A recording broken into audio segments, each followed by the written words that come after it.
Nagpadala na po, no? Nagpadala na po ng imbitasyon ng Quad Committee ng House of Representatives kay dating Pangulong Rodrigo Duterte na nag-iimbestiga sa mga kaso ng extrajudicial killings matapos po ipatupad. Kung matatandaan nyo, ipatupad ang madugong War on Drugs campaign na ipinatupad po ng dating Pangulo.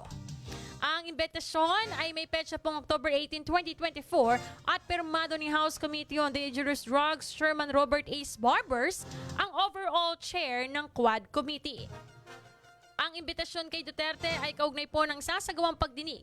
Dakong alas 9 ng umaga, bukas po yan. October 22, 2024, nagaganapin po sa People's Center Building sa Batasan Complex, Batasan Hills, Quezon City. Pero nauna na pong sinabi ni Duterte na hindi siya dadalo sa mga pagdinig na ginagawa ng Quadcom. Paano masasagot lahat ng mga yan? Palatandaan nyo po, nang maupo po itong si President Rodrigo Duterte, sinabi niya, change is coming in just 6 months. Lahat, no? Lahat ng mga gumagamit na droga, lahat ng mga nagsusupply ng mga illegal na droga, lilinisin natin yan. We will clear everything in just 6 months. Umabot ng 1 taon, 2 taon, 3, 4. Nakikita na naman po natin yan sa ating pong bansa. Talagang nandyan pa rin po ito pong mga illegal na droga, mga gumagamit ng illegal na droga, no?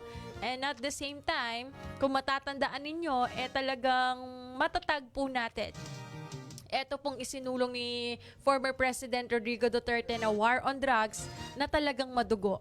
Dahil ang dami pong nadamay, no?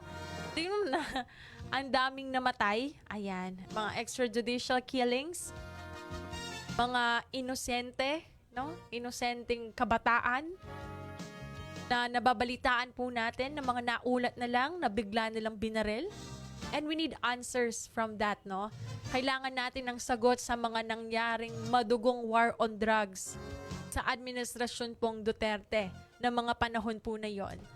And as of now, we have this Quadcom seeking answers, no? Sa mga tanong po natin noon. And we are hoping na itong Pangulo, if he's innocent, no? If no?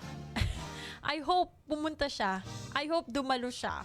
Dahil maraming beses na nababanggit na ang kanyang pangalan regarding dito sa extrajudicial killing.